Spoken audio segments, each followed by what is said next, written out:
Any type of development, you got to be able to go to them more than once and get what's needed to be done. So I might just go out and just talk to the business and see what they need.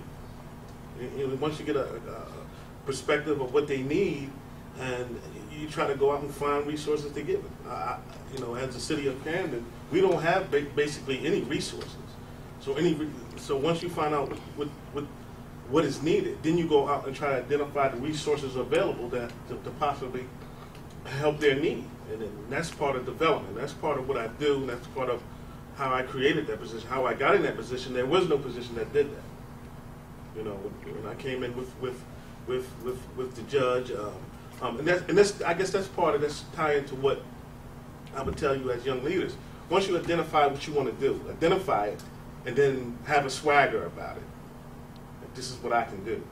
I'm not saying going around, you know, with a flag, but when you get in the circumference of somebody that can move you along, promote you, let them know what you do. When they see you, they got to know what you do. You know, so let them know what you do. Have that elevator speech ready. You know, it's what, 5 seconds. When you get on the elevator, especially, and I see it all the time at City Hall.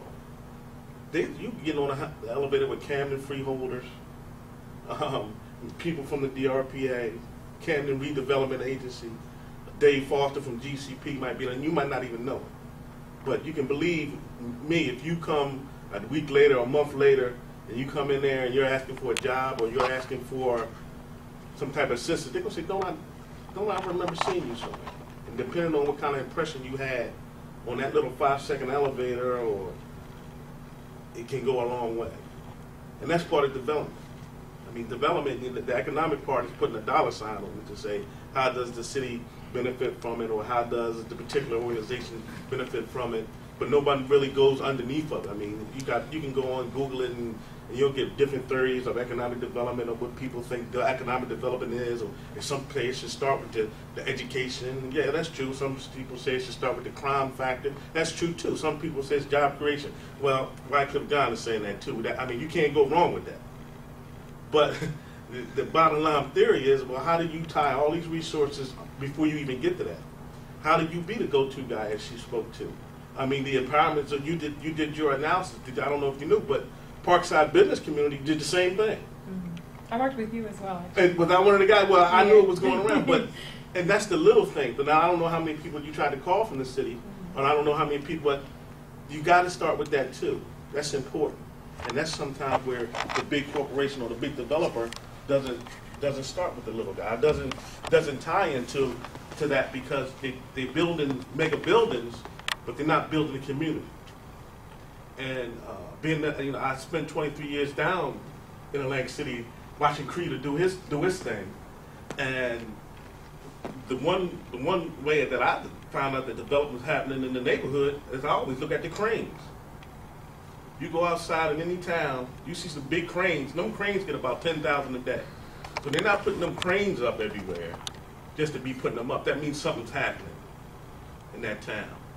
Roadways is another way. When they start fixing roadways and widening roadways and putting things in sewage in the roadways, development is happening. So as a young entrepreneur or a young leader or anything, you got to find out why they're doing that. What's about to happen? Because you best believe the ones at the top know what's about to happen, and they're putting in place things that they can benefit from it. And that seems sometimes where we get caught up as a city.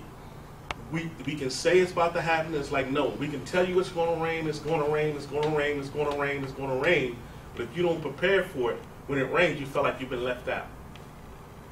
Now, the movement in the city of Camden is happening. You go up Broadway, you see 2 big gaping holes and they got 2 more blocks that get ready to come down. Development. Find out why. What's going there? What's happening there? What do they want to go there? You go all the way up Haddon Avenue. You don't see it yet, but you're hearing it from me. You get ready to have another $60 million project happen there. More economic development, if you want to call it, quote unquote.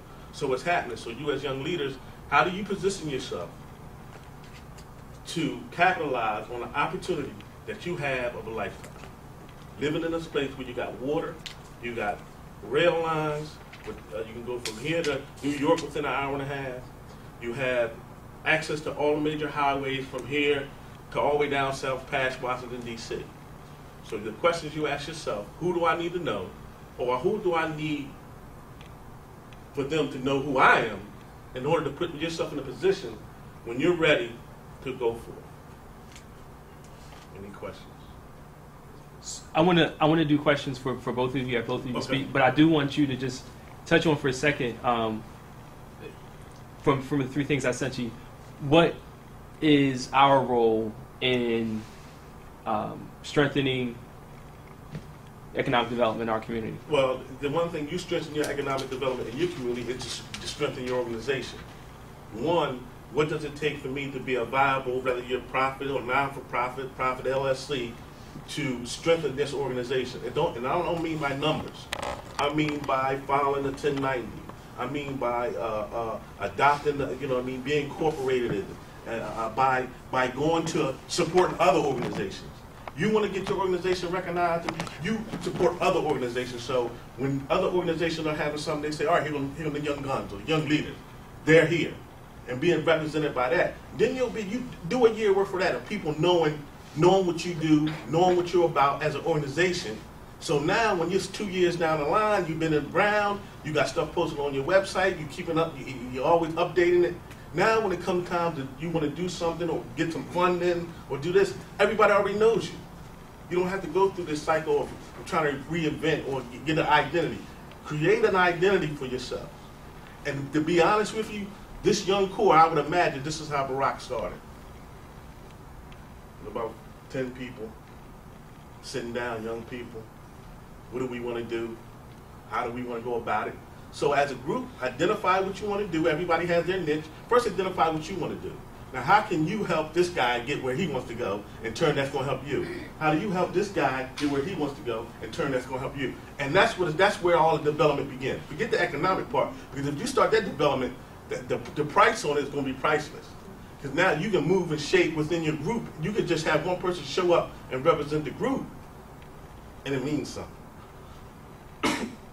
Excuse me. So that's where I would start as an organization and have everything accessible on that website. So when people are looking, because you have organizations that are willing to put money into an organization just like yours, but they're not going to go and turn up a rock and look under a table. They're going to do a Google search like everybody else. They got somebody back there that's saying, okay, I need an organization that does X, Y, and Z. They're going to put it in, and what pops up? Oh, here are the young leaders. Okay, what did they file last year? What did they where were they good at last year? What did they do? What is their mission? Oh, their mission is helping young kids get to be leadership roles and be Pacific, or helping young kids get in executive level positions. So okay, here go young leaders. And so now, when you got the Campbells or the L3s, then believe me, they will put you in. If they can identify what you're trying to do, have a good track record, don't believe that they wouldn't, because they would. Because I talked to them. And you say that's what you want to do, and you go after that and you stick to that path. So when they have some type of meeting or some type of grand opening, you're there. You're there as if you was already the CEO of this company. And you represent yourself like that. And that's the best thing you could do to put yourself in the best possible position that you want to be in. Thank you.